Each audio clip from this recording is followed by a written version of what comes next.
And then one of the things that we've been looking at, and it's kind of a highlight of what is kind of sister to this, is obviously this is all internal information, but we're also looking at stuff that's readily available to the public. Right. And that being crimemapping.com. And from what I understand from your crime analysis unit, it actually went live today.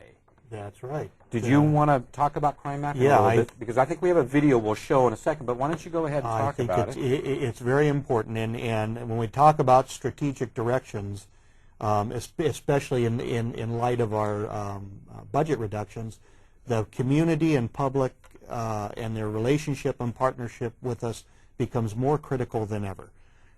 So we really need to ensure that our public is informed and engaged with what's going on in their areas and what public safety issues they might be experiencing. So crimemapping.com is an avenue to accomplish that. So much as in the same way that area commanders get almost real-time information about crime in their areas, so will the public. And they will use this avenue through the website crimemapping.com. They'll be able to log onto that website, pull up their area, and get a geographic depiction of the crime that's occurring in their neighborhoods. And it accomplishes a couple things. One, it creates a level of awareness that we need because the public is our eyes and ears out there. And number two, hopefully it'll open up a dialogue between them and their area commander about what's going on. So we see it as a real win-win for both the public and the department. Sounds good. Why don't we go ahead and roll into that video here, and actually, as a viewing public, you'll be able to see how this is done, and we'll talk about it a little bit. We have some disclaimers for it, and whenever we're ready. The Glendale Police Department is happy to announce that it will soon be able to show residents of the city the crimes that are happening in their neighborhood. This information will be available via a free publicly accessible website called crimemapping.com.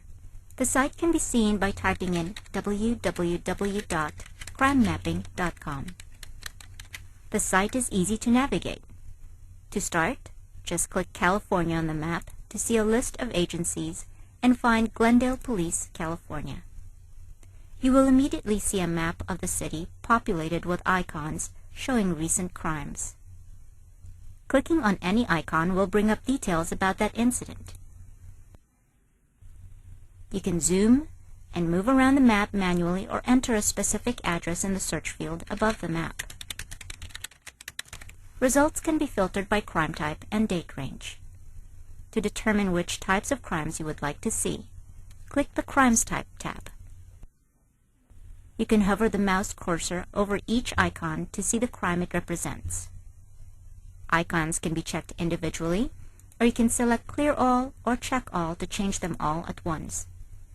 The map will update immediately.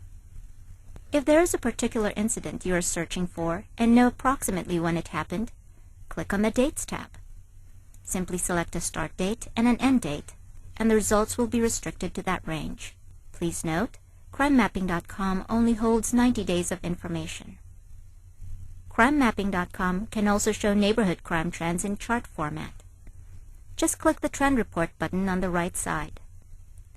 To see a list view, click the Detailed Report button. Clicking any item on the list will take you directly to that incident on the map. Crime Mapping is your tool to help you stay informed about what's going on in your neighborhood.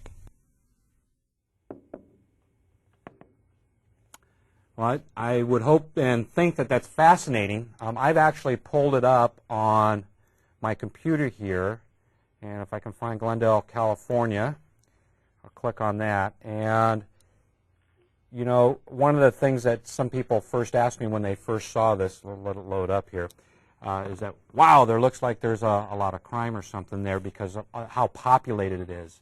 These are actual crimes you're looking at here that have occurred, but if you go into the city in this area here and you zoom in, you can see when you're zooming into the city here, it's not right on top of each other as some might think. the purple icons there, Chief, that's the narcotics. And I noticed they're mostly on thoroughfares. Like this one's on Glendale, this one's on Colorado, as if they were being stopped. Mostly traffic stops, I'm assuming?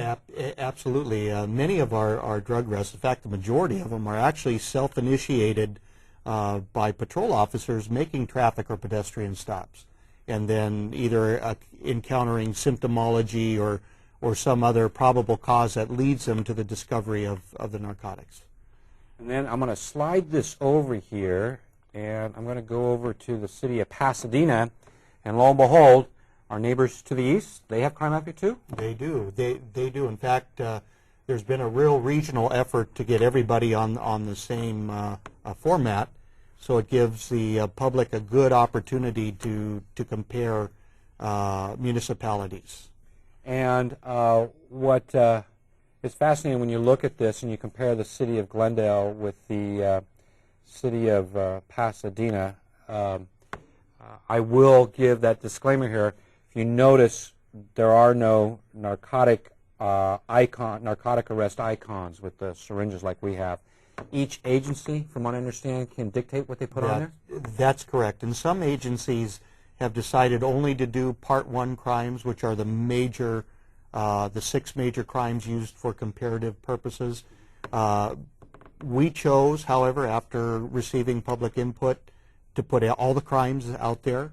We are of the opinion that the more information and the better informed the public is, the better they're going to be able to partner with us. So we've put it all on the website for viewing.